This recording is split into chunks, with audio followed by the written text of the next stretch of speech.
ডাব পাড়তে একটি উঁচু নারকেল গাছে উঠে পড়েন শাহেন শাহ আলী নামে এক যুবক।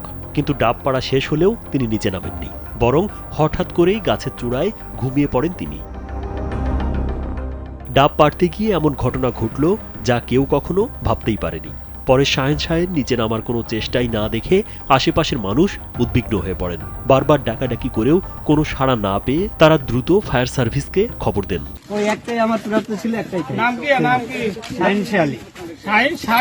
খবর পেয়ে ফায়ার সার্ভিসের সদস্যরা তৎপরতার সঙ্গে ঘটনাস্থলে পৌঁছে উদ্ধার অভিযানে নামে। প্রায় ৩ ঘন্টা চেষ্টার পর নিরাপদে শাহেন শাহকে গাছ থেকে নামাতে সক্ষম হয় fire service. Fire fighter Mohammad Alauddin জানান, ঘটনা শোনার পর তাকে উদ্ধার করে স্থানীয় হাসপাতালে নিয়ে যাওয়া হয়। ধারণা করা হচ্ছে সে মানসিকভাবে কিছুটা অসুস্থ এবং তার বাড়ি চুয়াডাঙ্গায়।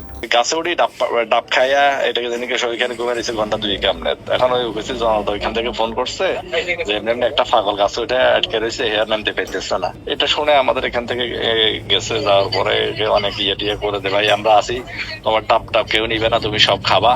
ও টিয়ে করে বুঝতে শুনাইয়া পরে করে মাছ বরাবর আনছে আর আমাদের লেটার দিয়ে ওরে নেমে ফেলছে আর কি।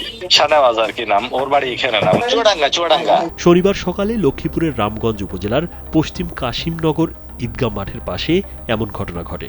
ব্যতিক্রমধর্মী এ ঘটনায় এলাকায় চাঞ্চল্যের সৃষ্টি হয়েছে। রাজীব বিশ্বাস, কালবেলা।